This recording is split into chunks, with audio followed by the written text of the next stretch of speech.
The storm had no mercy that night. Rain lashed against the cracked windows of Lena's apartment, and the wind howled through the narrow alley below like a warning.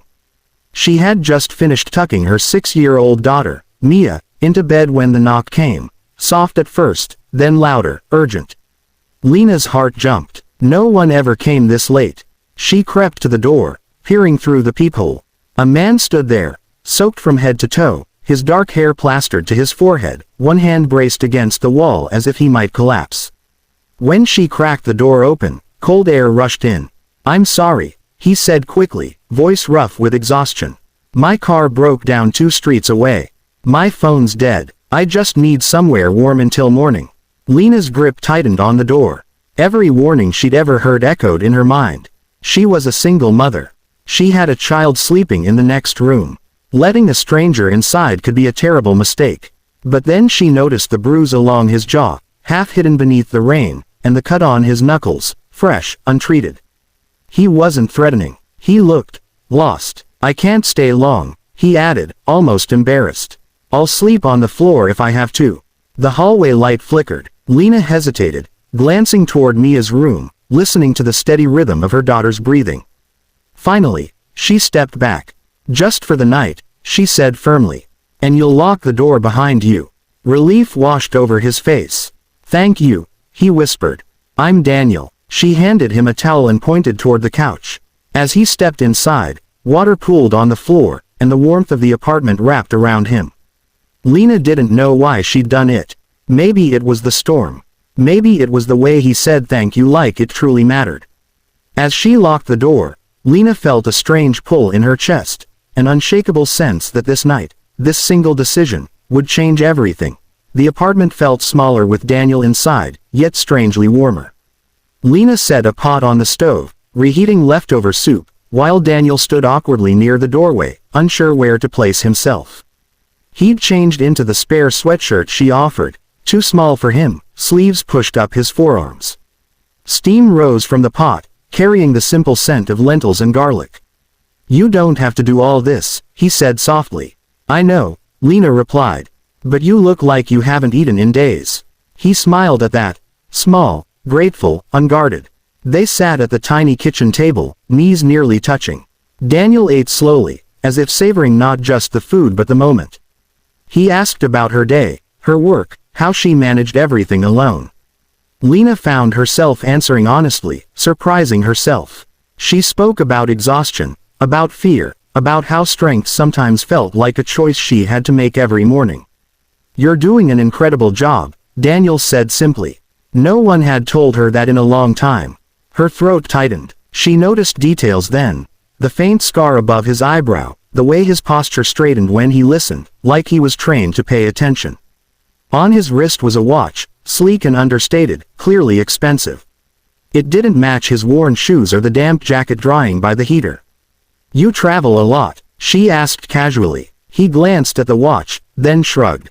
"More than I'd like." After dinner, he insisted on helping clean up, carefully drying the chipped plates like they were something valuable. When Lena pointed to the couch, he nodded, grateful again. "I'll be gone early," he promised. "I won't be any trouble." As she turned off the lights, Lena realized how calm she felt. The usual knot of worry in her chest had loosened. Daniel lay quietly on the couch, staring at the ceiling, listening to the soft hum of the refrigerator and the distant rain. Neither of them knew it yet, but in that quiet space, between soup bowls and shared silences, something fragile and unexpected had begun to form. Morning came too fast.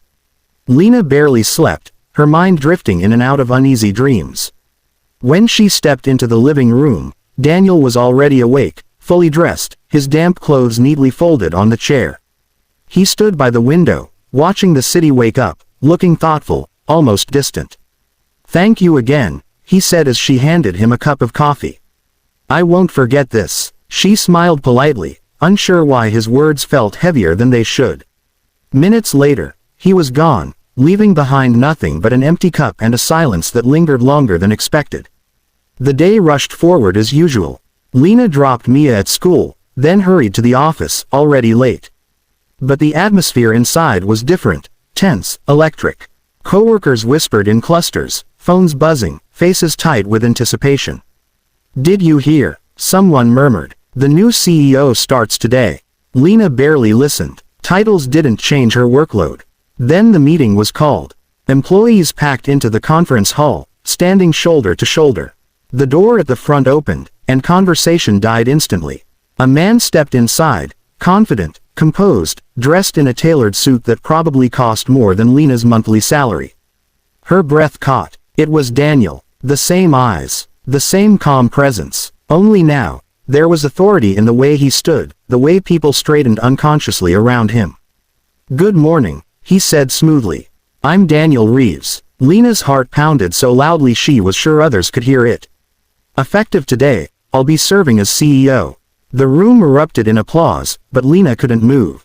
Their eyes met across the crowd. For just a second, surprise flickered across his face, then something softer. Recognition. Heat rushed to her cheeks. Had she broken some unspoken rule? Let a stranger into her home, her life, without knowing who he really was? Daniel continued speaking, outlining visions and values, his voice steady, professional. But beneath the words, Lena felt exposed, vulnerable, suddenly small. When the meeting ended, she slipped out quickly, hoping to disappear into routine.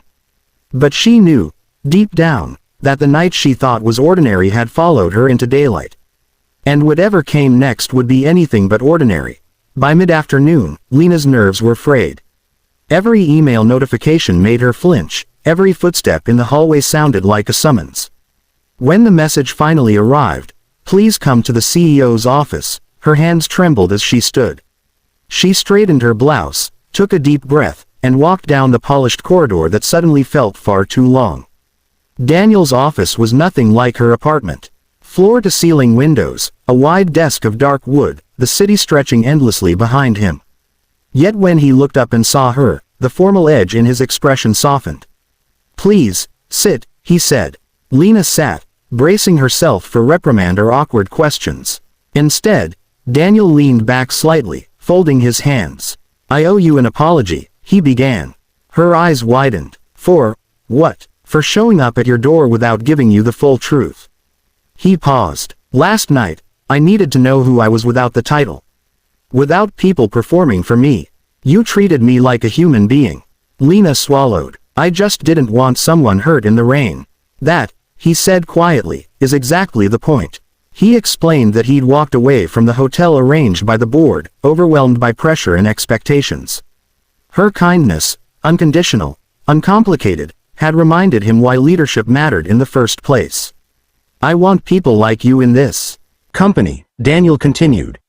"People who lead with empathy, even when no one is watching." Weeks later, the change became real. Lena was offered a promotion she had long earned but never been seen for. Her hours became flexible, her ideas finally heard. More importantly, she went home every day with energy left for Mia. Daniel never mentioned the night again in public. No special favors. No whispered rumors. Just respect.